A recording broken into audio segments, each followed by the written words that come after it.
کچھ سمجھدار لوگوں نے 5 بندروں کو ایک پنجرے میں قید کر دیا۔ اس میں انہوں نے ایک سیڑھی رکھی اور اس سیڑھی پر ایک کیلا رکھ دیا۔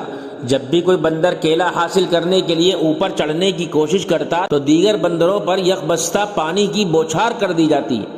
کچھ دنوں میں بندروں نے سیکھ لیا کہ سیڑھی چڑھنے سے ان پر یہ عذاب آتا ہے۔ اب جب بھی کوئی بندر کیلا لینے کے لیے سیڑھی چڑھنے کی کوشش کرتا تو دیگر تمام بندر اس پر چڑھ دوڑتے اور اس کو مار مار کر سیڑھی سے دور کر دیتے۔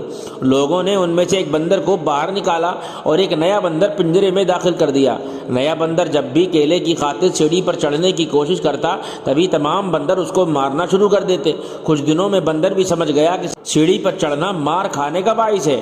ایک ایک کر کے سائنسدانوں نے تمام بندر بدل دیے اور ٹھنڈے پانی کی بوچھار بھی بند کر دی گئی، مگر ہر نیا آنے والا بندر سیڑھی چڑھنے پر مار کھاتا رہا اور پھر وہ اس گروہ کا حصہ بنتا رہا جو ہر نئے آنے والے کو سیڑھی چڑھنے پر مارتے تھے۔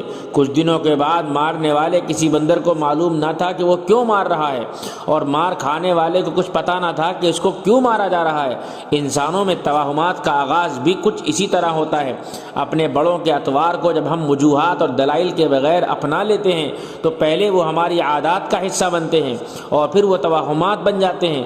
ہر کوئی ان رسومات و اطوار کا پابند تو ہوتا ہے، مگر وہ ایسا کیوں کر رہا ہے اس بات کا کسی کو شعور نہیں ہوتا۔ یہی عادات اور رسومات اگلی اسٹیج پر باطل عقائد کا درجہ اختیار کر لیتی ہیں، اور عقائد کو چیلنج کرنے والے شخص کو مارنا نام نہاد ایمان والے اپنے لیے کار ثواب اور راہ نجات گردانتے ہیں۔